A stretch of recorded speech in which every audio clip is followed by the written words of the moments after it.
በስመ አብ ወወልድ ወመንፈስ ቅዱስ አሃዱ አምላክ አሜን።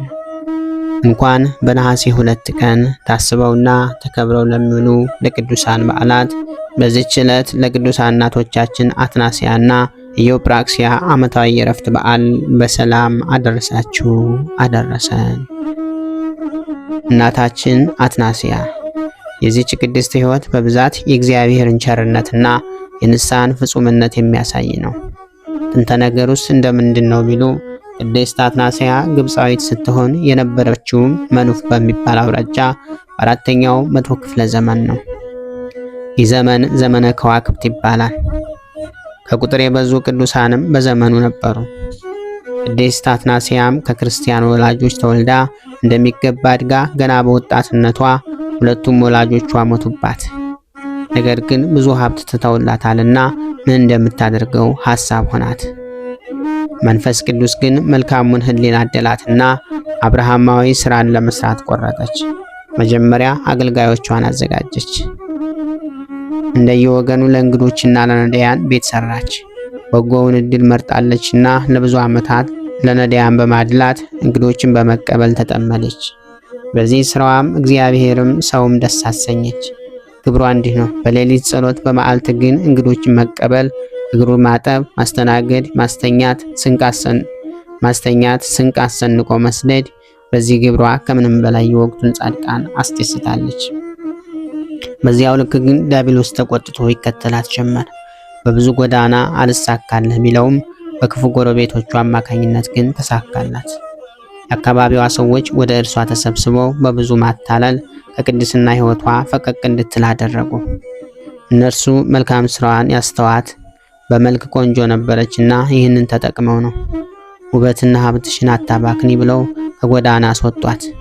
መጽሐፍም ክፉ ባልንጀርነትን የሚቃወመው ለዛ ነው። መልካም ክርስቲያን ማለት ባልንጀራውን የሚመርጥ ነው። የሚገርመው ያን ያህል እንግዳ ተቀብላበት ያላለቀ ገንዘብ አሁን ግን ተመናመነ። ክፉዎቹ ምክራቸውን ቀጠሉ። አካላቷን እንድትሸጥ አሳምነው ሴተኛ አዳሪ ያደረጓት። በአንዴ ከዚያ የቅድስት ከፍታ ወርዳ አካሏን ለዝሙት የምትሸጥ ሆነች። ነገሩን የሰሙ ገዳማውያን ሁሉ አዘኑ፣ አለቀሱላት። ይልቁኑ ለእነሱ የእናት ያህል ደግ ነበረችና ከዲያብሎስ ሴራ ሊታደጓት ቆረጡ። ከመካከላቸውም ቅዱስ ዮሐንስ ሐጺርን በዚህ ተግባር መረጡት። እርሱ በአጋንንት ላይ ስልጣን ያለው ስውር ነውና።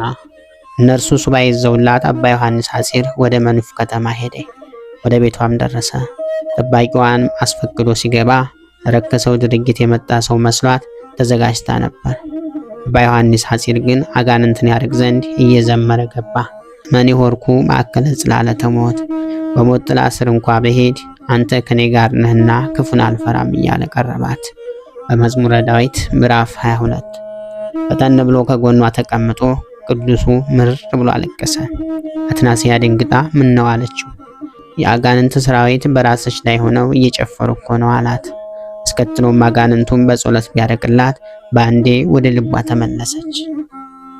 ከእንቅልፍ እንደሚነቃ ሰው የሰራችውንም ሁሉ ማመን አቃታት፣ ተስፋም ቆረጠች። ቅዱስ ዮሐንስ ግን ግድ የለሽም ንስሐ ግቢ ፈጣሪ ይምርሻል ብሎ አሳመናት። እሺ አባቴ ብላ ከቀድሞው ዘመን ስርዓት ያለውን አንዱን ቀሚስ ለብሳ ጫማ ሳትጫማ ሌላ ልብስ ሳትደርብ ምንም ነገር ሳትይዝ ከቤት ወጣች። ቤቷን አልዘጋችም። ዘወር ብላ ወደ ኋላም አልተመለከተችም። ቅዱሱን ተከትላ ጉዞ ወደ በረሃ ሆነ። ያ በእንክብካቤ የኖረው አካል እሾህና እንቅፋት፣ ብርድና ፀሐይ ጎበኘው። ሲመሽ እጅግ ደክሟታልና ረፊ ብሏት ሊጸልይ ፈቀቅ አለ። መንፈቀ ሌሊት በሆነ ጊዜ መላእክት ከሰማይ የብርሃን አምድ ዘርግተው አንዲትን ነፍስ በዝማሬ ሲያሳርጉ አየ። የማን ነፍስ ትሆን ብሎ ወደ አትናስያ ሲሄድ መሬት ላይ ዘንበል ብላ አርፋ አገኛት። ቅዱሱም ጌታ ሆይ ምን ነው ለንስሐ እንኳ ብታበቃት ብሎ አለቀሰ። ፈጣሪ ከሰማይ ተናገረ። ገና ከቤቷ ተጸጽታ ስትወጣ ይቅር አልኳትና ደስ ይበላችሁ አለው። ይህንንም የአምላክ ቃል ሁሉ ገዳማውያን ሰምተው እጅግ ደስ አላቸው። ጻድቃን 7 ጊዜ ይወድቃልና 7 ጊዜ ይነሳል። በዚህ ዕለት ታስባና ተከብራ የምትውለው ቅድስት እናታችን ቅድስት ኢዮጵራክስያ ናት። ይህችም ቅድስት እናት የ4ኛው መቶ ክፍለ ዘመን ሰው ስትሆን ወደ ምናኔው የገባችው ገና በ6 ዓመቷ ነው። አባቷ ገና በልጅነቱ የሞተባት ኢዮጵራክስያ ከእናቷ ጋር ለስራ ወደ ግብጽ ገዳማት ይሄዳሉ። በዚያም ደናግል ጌታችንና እመቤታችንን ሲያገለግሉ ተመልክታ ተደነቀች። ምክንያቱን ብትጠይቃቸው ስለ ሰማያዊ ተስፋ ነገሯት። የሰማችው ነገር ቢመስጣት እዚያው ገዳም ውስጥ መኖርን መረጠች። እናት ስራችሁን ሲጨርሱ እንሂድ ብትላትም ያቺ የ6 ዓመት ብላቴና እኔ ከእንግዲህ የክርስቶስና የድንግል እናቱ ንብረት ነኝና የትም አልሄድም አለቻት። እናት የሕፃን ልጇን ነገር ሰምታ ልጄ አንቺ ያልፈለግሽው ዓለም ለእኔስ ምን ይሰራልኛል ብላ እርሷም እንደ ልጇ ገዳሙ ውስጥ ቀረች። ከጥቂት ዓመታት በኋላም እናት ታማረፈች። ቅድስት ኢዮጵራክስያም ንጹሕ ተጋድሎዋን ቀጠለች። ትዕግስት፣ ትህትና፣ ፍቅር፣ ደግነትና ታዛዥነት በእርሷ ሕይወት ላይ በዝተው መገለጥ ያዙ። እህል የምትቀምሰው በ7 ቀን አንዴ ብቻ ሆነ። ለጸሎት ስትቆምም እስከ 40 ቀናት በተመስጦ ትቆይ ነበር። ያቺ ብላቴና ሰይጣንን ከነሰራዊቱ አሳፍረዋለችና ታገላት። በዱላና በመጥረቢያ ሳይቀር ይመታት ነበር። እሷ ግን ታገሰችው። እጅግ ብዙ ድውያንን ከመፈወስ ደርሳ ድንቅ ተአምራትን ሰራች። በዚችም ቀን አልፋ ለክብረ መንግስቱ በቃች። ድንግል ኢዮጵራክስያ ለገዳሙ ሞገስ ነበረችና በረፍቷ ታላቅ ሐዘን ተደረገ።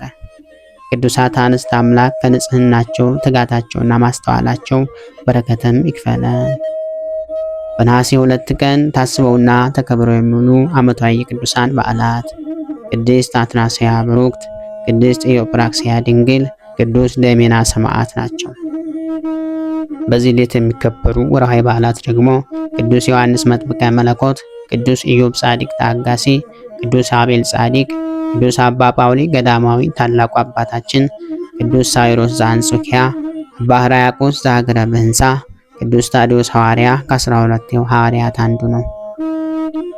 ኃጢአተኞችን ሊያድን ክርስቶስ ኢየሱስ ወደ ዓለም መጣ የሚለው ቃል የታመነና ሁሉ እንዲቀበሉት የተገባ ነው።